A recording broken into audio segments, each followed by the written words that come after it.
Kisah kelahiran Nabi Muhammad Shallallahu Alaihi Wasallam.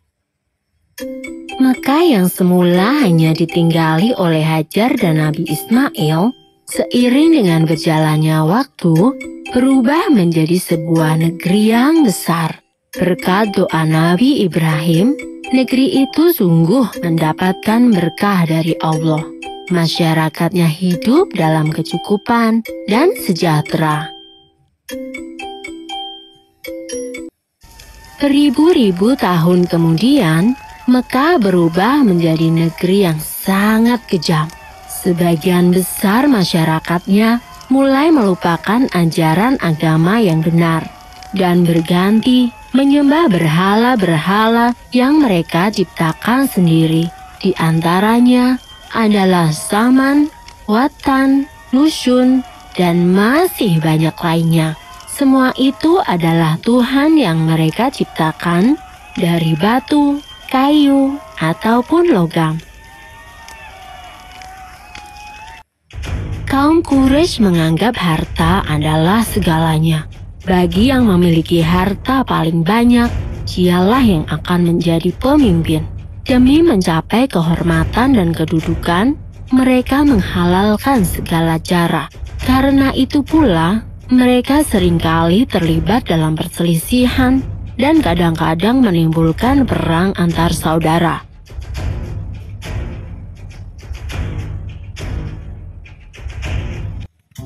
Bukan hanya Tuhan mereka saja yang berubah, sifat dan perilaku masyarakatnya pun juga berubah. Kaum Quraisy yang secara turun-menurun menguasai Mekah dan Ka'bah mulai membentuk kelompok masing-masing. Mereka sangat berkuasa dan kaya raya. Namun kekayaan itu mereka dapatkan dengan cara yang tidak halal.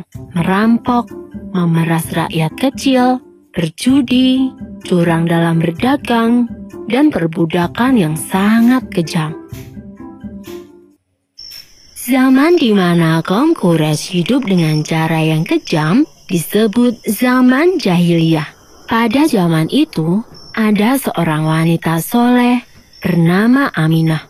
Suaminya bernama Abdullah. Pada saat Aminah mengandung, sang suami jatuh sakit dan akhirnya pun meninggal dunia. Aminah merasa sangat sedih karena harus hidup sendirian. Pada suatu malam, ia bermimpi melihat bulan jatuh ke pangkuannya. Menurut ahli tafsir mimpi, kelak anak yang dikandung oleh Aminah akan menjadi orang yang dihormati. Mekah dan Ka'bah semakin ramai dan berkembang. Orang dari segala penjuru selalu berkunjung ke Mekah untuk beribadah dan juga berdagang. Kemajuan Mekah membuat Abraha, seorang gubernur di Yaman, merasa kesal. Ia telah membuat rumah ibadah yang jauh lebih besar dan lebih megah daripada Ka'bah. Namun, tidak ada satupun orang yang mau beribadah ke Yaman. Abraha lalu memerintahkan agar semua pasukannya bersiap-siap. Mereka akan menyerang Mekah dan menghancurkan Ka'bah. Abraha dan pasukan bergajahnya menyerbu Mekah dengan penuh kesombongan. Ketika ia akan menghancurkan Ka'bah, tiba-tiba datang ribuan burung ababil. Burung-burung itu membawa batu-batu berapi dari neraka. Kemudian, batu-batu itu dilemparkan ke arah pasukan gajah Abraha. Dalam sekejap mata, pasukan Abraha berhasil dikalahkan dan Ka'bah pun dapat diselamatkan. Tahun itu kemudian disebut dengan Tahun Gajah. Pada tahun gajah itu pula, Aminah melahirkan putranya. Ia memberikan nama Muhammad, sebuah nama yang tidak lazim untuk anak-anak kaum Quraisy. Ialah Nabi Muhammad, nabi terakhir yang diutus oleh Allah.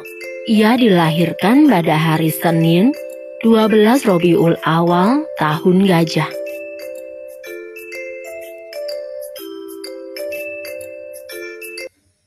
Selesai. Sumber dalam Al-Quran terdapat dalam surat Al-Fil ayat 1-5 yang artinya, apakah kamu tidak memperhatikan bagaimana Tuhanmu telah bertindak terhadap tentara bergajah? Bukankah dia telah menjadikan tipu daya mereka untuk menghancurkan Ka'bah itu sia-sia? Dan dia mengirimkan kepada mereka burung yang berbondong-bondong, yang melempari mereka dengan batu berasal dari tanah yang terbakar.